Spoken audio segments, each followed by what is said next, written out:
Hey, look, DC Dice Masters. What do you know? Yeah, it I don't sure think is. that's out yet. It sure is right there Yeah, on this ottoman. Maybe we should open it. Yeah, maybe. I think it just is screaming to be opened. Yep. Let's give it a shot here. All right. Well, first off, as with every starter set review, we have the silica packet, and you know Delicious. what we do. Yeah, you know what we do with Don't that. actually eat that. And it gets tossed off to the side. We have our Vomit airsick bags, which I am always a proponent for. I mean, come on, they're Tyvek. They're good. Deal with them. It's a good starting place if you have nothing else. We have a bunch of character dice.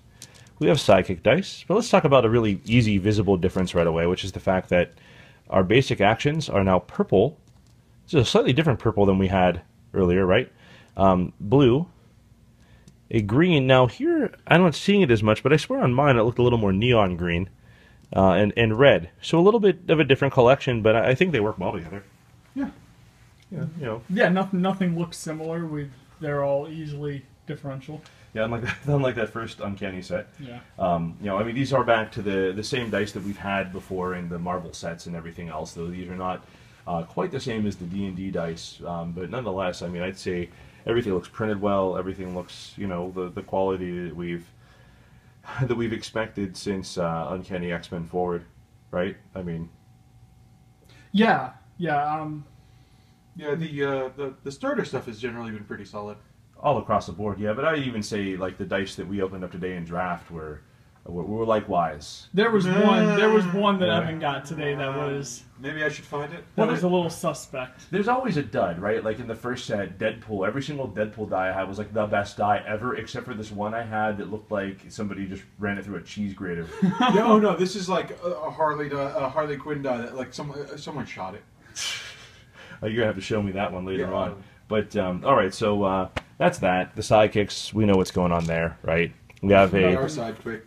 Nothing Side new. quicks, We have a rule sidekicks. book detailing all of the, you know, the rules. All the important stuff is going to need to be in there. I mean, Unless it's important. It's important, unless it isn't. It's important to check this out though, because we do have the new like keyword abilities, like retaliation for this. So Overcrush, Well, it was named now. It's yeah. named recently, and I think That's true. you know. So we have some of those things. Retaliation, Regenerate was only recently codified. So if you avoided D&D, you're going to want to familiarize yourself with some of this. Apparently, you're also going to want to familiarize yourself with Quarriers because it's on the last page there. But but yeah, the little mini playmat in the middle to get you started. And everything. I like all the Justice League people behind there. I do Superman not. flying at your face. I do not like the Justice League. That's people. because- Do they still not have the transit zone on that? That I don't know. Oh no, on the mat, no, they do not. I heard a great suggestion once that they just Use the should dice replace bag the area. dice bag area and call it out of play where the transit dice go, and I would The transitarium. yes. Yeah, that could work. That would be fine. I mean, I think I've seen a lot of people use that area like that. Mm-hmm. Now, my particular playmat does not have that stuff. Everything like dice bag and everything in below Oh, Just okay. stops at the is bottom, just yeah. stop. But it works. I mean, it's fine. It's functional. I don't know why every single playmat, third party and otherwise, has the life counters down here. That's where I put my arms and my hands, and that's where the life counter gets knocked off. I just use a d20 anyway. But yeah, we know what we're expecting from the rulebook here. The rulebook's fine. It's the information that you need to learn if you're new. So we can set that aside for now. Let's look at these dice. We have some neat stuff here. I'm gonna just while we talk about it, I'm gonna bring them up to the Some camera. guy I've never heard of. I'm gonna bring them up to the camera here so that you can kind of see a little bit. The lighting isn't great, but this is the hotel room, and we wanted to get you this stuff as soon as we could. So we got Batman there, but I'm just going to show these. We can talk about them while we do it. Anything particularly stand out? I mean, I think Stand out here to you? as far as the Green dice that Arrow. looks. Oh, sorry. I go could ahead. have sworn I saw a different die being used for Green Arrow. Nope, this is Green Arrow. So Maybe You know it that was- dice that's not green? That's the Green Arrow. yeah. Well, I know, the there arrow was one itself that is had like green. a- It there does was- look like it's a there was dark this green. one that looked like a green pointy thing, but maybe it was a different character. This is the one that I think looks the sharpest in the starter set, Deathstroke. Yeah. I wish I could get. I'm trying to get a good view of it. Again, the lighting is not going to be perfect here in a hotel room. We're making do with what we got. And there's hallway noise again. But anyway, yeah, I think Superman looks phenomenal. Especially, let's pull him up here now. I don't know how well the pearlescence will get through, but this looks pretty darn neat. I think that looks just slightly better than the AVX Spider-Man, or no, sorry, the Uncanny X-Men Spider-Man that also tried to use red and blue together. Mm-hmm. I think it looks just a little bit better than that. Yeah, Zatanna's pretty cool. Pearlescent purple, some little different. They're getting really good with the pearlescence. I have to say, their pearlescent machine must be like it's the one they like tuned up and put extra spinny rims on. I will say that I like the Darkseid dye more than I thought I would when I saw the previews. It looks much more like color appropriate than before, and of course, a nice see-through dye here. Love the transparency. Yeah, we've got Martian Manhunter. Again, I mean, all of these I think look pretty solid.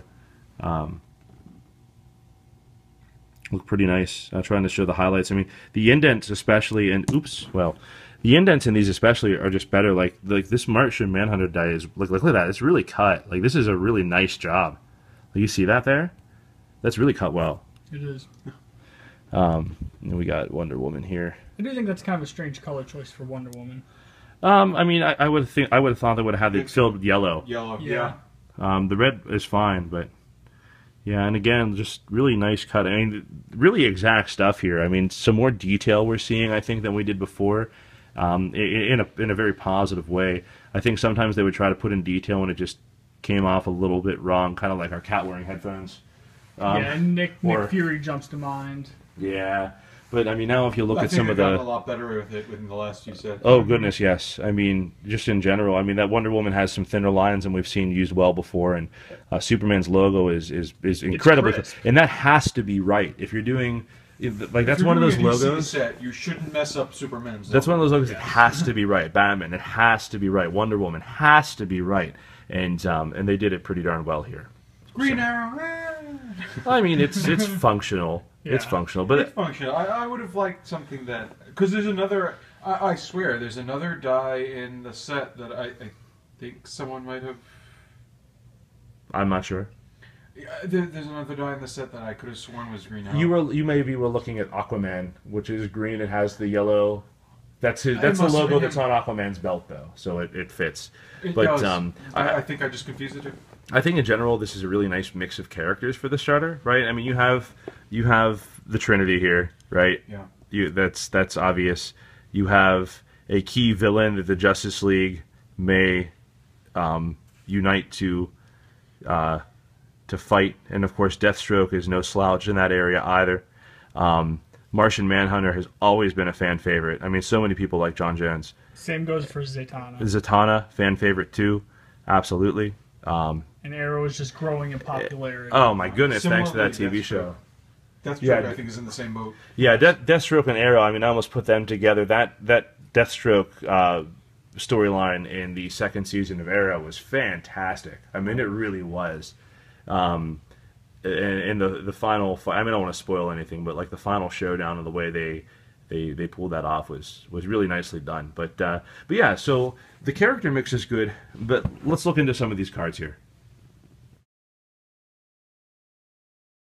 All right, basic actions. Let's start with the obvious things here. These reminder cards look way cooler than they had before with that splash of gray in there. Yeah. It's just a nice little touch. I dig it. It's nothing big, but it is. It is those little details. I mean, just like with the cut of the dice and some of the quality things that we noted. God bless you, Evan. That's all right. Just with some of the quality things we noted with this set and with D&D. I mean, that's great. But let's look at some of these basic action cards. I mean, we know what all of them are going in here. So I guess we'll just kind of give the quick highlights. What I find interesting is obviously, as always, the global abilities.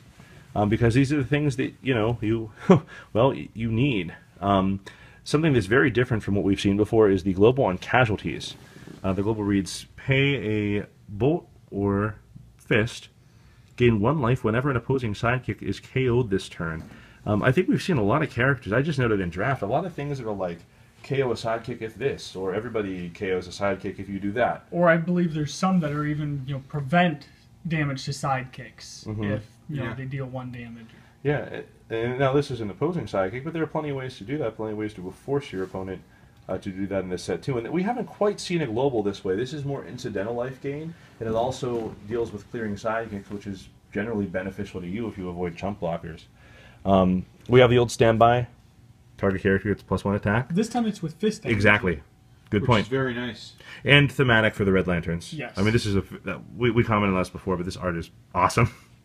but that's certainly new. Of course, this action not too different from past ones that give characters Overcrush, but now it has the keyword +3 attack. Not too shabby.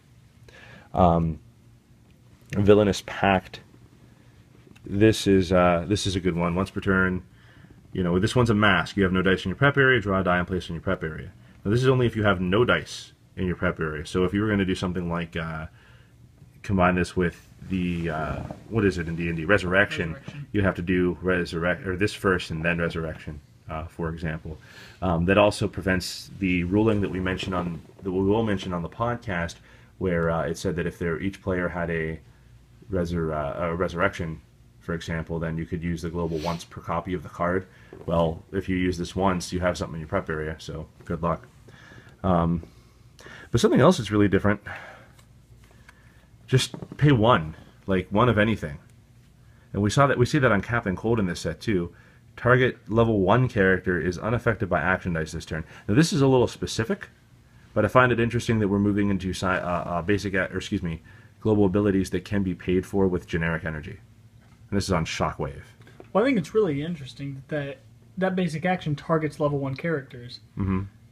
And so if you get that on your turn, you have the ability to pay 1 energy. And prevent them from... You can save your own level 1s from this. But since you don't have to let your opponent have priority before you play this action, they don't have the ability to play that global before you use it. Which is that's a good point. So you can keep something that you care about and not something else. Yeah, that's fair. And you could always combine that with something like Polymorph, spin up something you care about, spin out something you absolutely. don't in mixed set. But I mean, again, we have seen all of these. Have any of the basic actions really stuck out to you? I mean, Phantom Zone is a great thematic one where you it's like a mini imprisoned.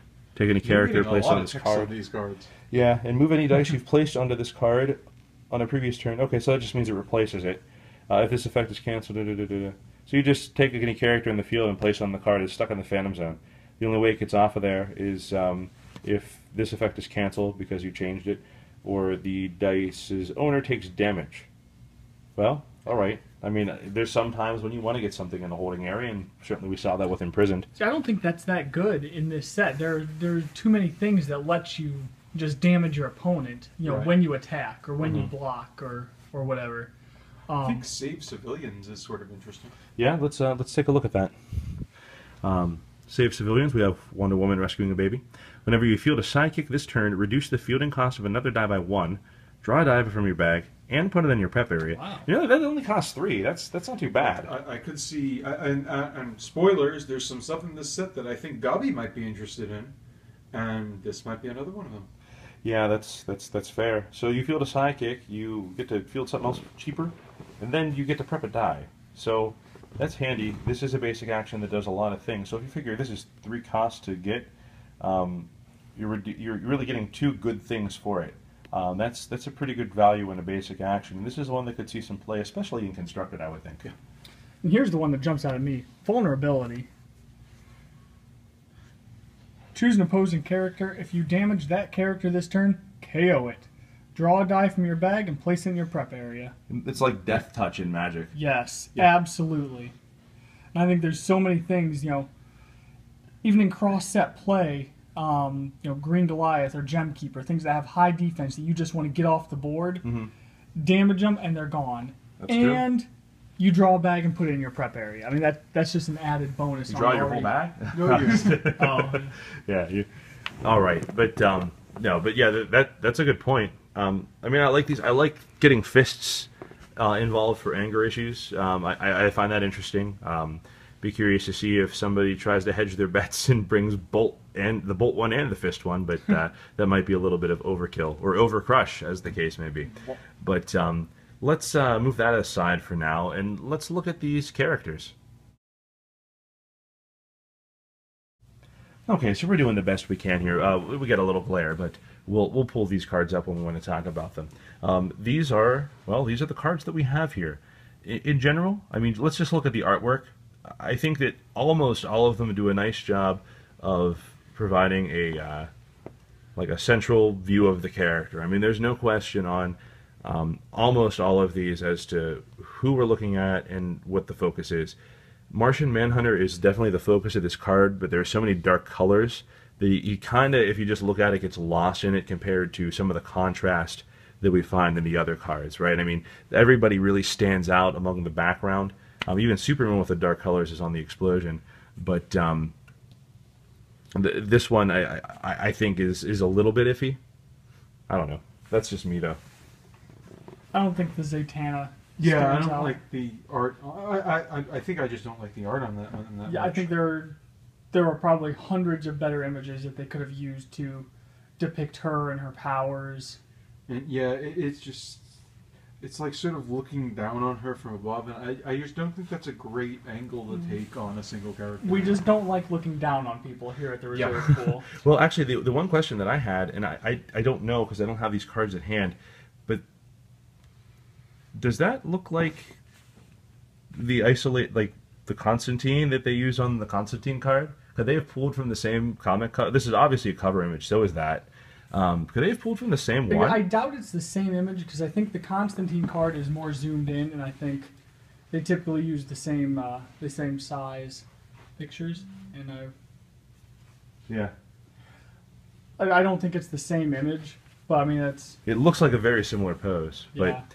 Yeah, I mean, I don't mind it as much. I guess what I'm happy about with the Zatanna, you mentioned her popularity before, and frankly, some of her popularity stems from the fact that she is regularly rated like one of the hottest superheroes in comics. Yeah. And I was worried that we were just kind of go full fan service on the image, and we didn't really. I mean, like, this is a top view, but I mean, we're not like looking down at, her shirt. Like looking directly down her shirt here or anything like that. So I'm kind of glad they did not go that route, despite the fact that she's a very popular character for maybe different reasons than her superpowers. I do agree with that. And I'm pleased with that because I think Zatanna is a really interesting character. A lot of the DC Magic characters are, and I'm glad we're worried more about the character here than her features. I'm amused by the card names: Stage Magician, Actual Magician, and then Zatara backwards there, which is pretty cool. And I know her common is backwards magic, and it's also written backwards. Font. Yeah. So again, these starter cards, we have seen them. We do know for the most part what they are. So I don't want to go through everything, but like, does anything particularly stick out to you here? I'm amused that the Batman and Superman have trademarks. Yeah. Oh my gosh, they sure do. Wow. I absolutely did not notice that. It's going to be hard to see on this video feed right here, but yeah, there it is, a little trademark after Superman, and Batman has it too. The other characters do not. No, not even Wonder Woman. I mean, I guess I understand. I understand. That's a DC thing through and through. I mean, what are you going to do about that? I mean, as far as characters that are useful, I mean, the 5-cost Batman, Bruce Wayne, when fielded, you may purchase a basic action die for one energy. Yes, and this is where we're talking about, like, whether we have the Batarang with him in the full set. Well, this also says it's just basic action. Oh, but I'm sorry. Actually, I meant to talk about. It is unfortunate, but I also what I went to talk about was it the Save Civilians that we said, the sidekick, and then prep a die, and then that's pretty cool too. For just one energy, that makes basic actions more viable even if you're somebody who sticks to the hero sets and they're not so much for the D&D. Well, the anger issues that gives you Overcrush. I mean, any character can take advantage of Overcrush. Oh, absolutely, absolutely, it can. Let's see here. I mean, I tend to think that anything that's retaliation is pretty cool, and this form, World's Greatest Detective, has it. I don't know what the ability has to do with detecting, But I'm sorry. No, sorry. Okay. I don't know what anything on this card has to do with with detecting, but when he's active, whenever you field a different Justice League character, gain 1 life. Well, he's finding some life. I guess. And finding some damage. And then, of course, if an affiliated character is KO, deal 1 damage to an opposing player. So that's fine. I But don't understand why they didn't name that one like Always Prepared. maybe. I kind of like though that it's more incidental life gain. I don't like pure life gain. Incidental is fine with me. But that's just me. One thing I don't really care for really is the Martian Manhunter cards. It's here, 2 of them anyway. Okay. Let's bring these up. First we have John Jones. He gets 2 attack when he's blocked until end of turn. And founding member gets +3/+3 until end of turn when engaged with shield characters. So I mean, in both cases, he's bolstering, and his stats aren't bad, 5, 6, and 7 attack. But he's doing this to characters that he's blocked with. He's somebody. The only way you're like okay with this is if you have given him Overcrush. And that's so I'm not a huge fan. But I will say I'm liking some of the shields I've seen. Yeah, that's true. But I don't know that there's still enough to deal to just have hate for specific energy types. That's true. In general, I think if you do that, if you include that on your team, it's only because, hey, oh my God, shields are everywhere. But yeah, that one stuck out as me as a little less than excellent. But The Man of Steel, it's really expensive, but that's a neat ability. yeah, let's look at that. 7 shield here. When fielded, you may pay 2 to purchase a different character with a Justice League affiliation and put the die directly in your bag. So if you can manage to get Superman out, you can get something else that's Justice League that's, maybe not necessarily all that cheap. There are plenty of Justice League cards in this set.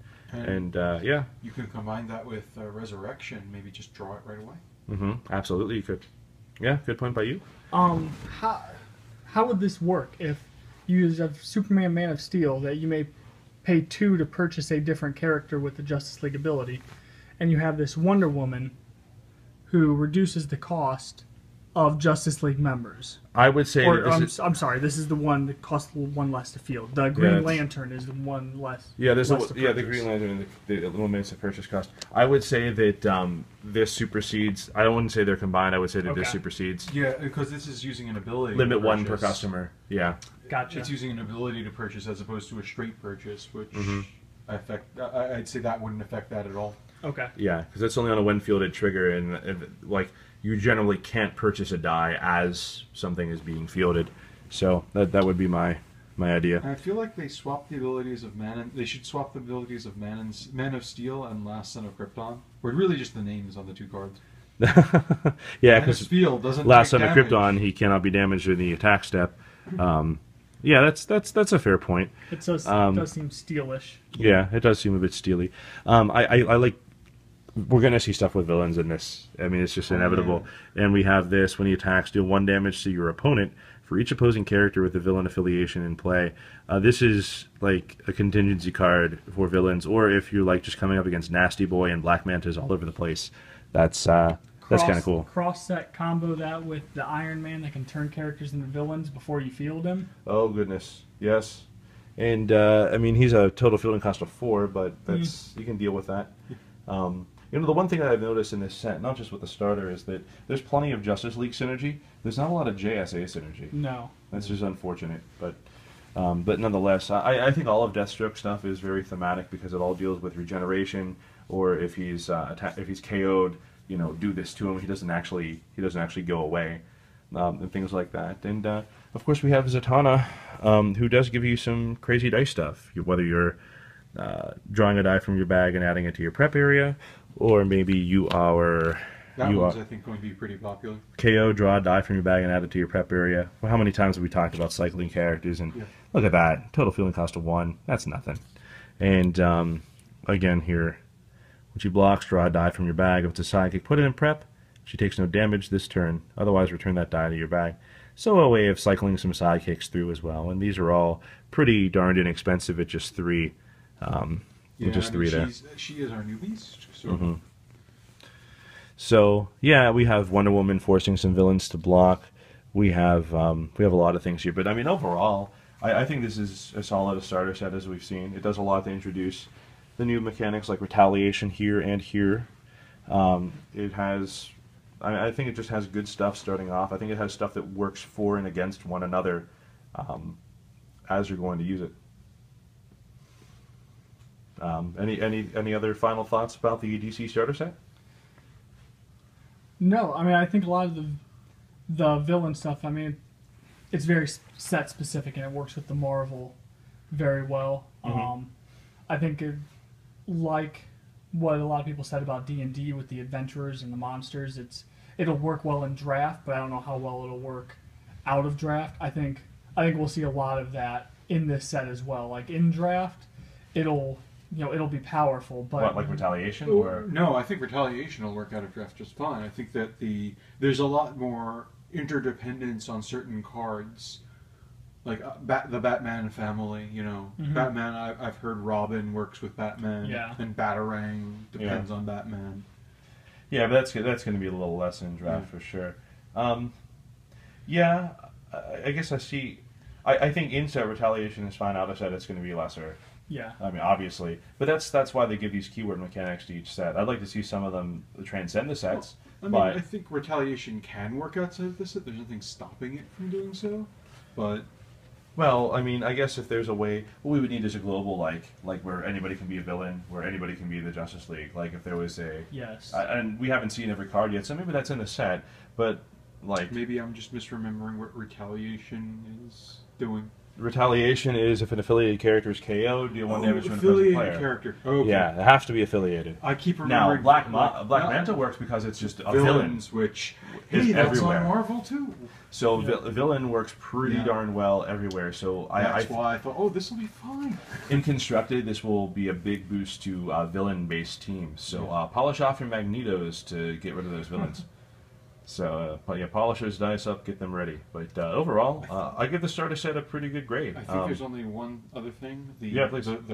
That card we have in the corner, the card list. The card list. Which I've heard, I can't exactly confirm this, as I don't have that much of the actual booster cards. So there's a there's a numbering issue. Yeah, there's a Black Canary that's listed as a number on here. What number is it on there? Well, she's an uncommon, but by stripe on her card, but she's not listed with the uncommons here. And in the Black Canary, what number does it say there? 77. 77. 77 is Batarang, according to this. So I'm not entirely sure what to say. It's going to be it's the other way. Ready? Nope. Yeah. I don't know if you'll even be able to see this here. Try. No, that's not going to happen. No. But take it from us. Black Canary says 77 in the corner, and she's an uncommon, but that doesn't actually appear to be so.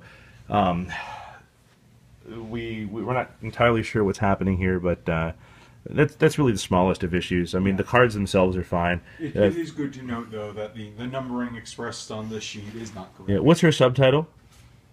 Crime Fighter. Crime Fighter. So this says that she has a rare Canary Cry. Where is she listed otherwise? Black Canary Crime Fighter is listed as number 39, which obviously she is not. So it is what it is, but that is something you should be aware of. So overall, though, DC set, I'm really happy with it. I think the artwork in general is great. I'm not huge on Manhunter. You guys aren't huge on Zatanna, but for the most part, I think they picked good things that show the characters very well, that are very distinctive. I think they picked good characters to put in this set. And I think they did a nice job of including a lot of the keywords, whether it's with the basic actions or with the folks with Retaliate and Regenerate and other things like that. Other things with 8 in the name. Yeah. They gave us more fixing with actions as well as Zatanna, as well as things that just make it cheaper to purchase things. So all in all, I think this is great, and I'm looking forward to playing more with DC. So please subscribe. Check us out on the website. We have forums. We have all kinds of ways to interact with us and ways that you can get involved as well. So www.thereservepool.com. Thanks, everybody. Bye.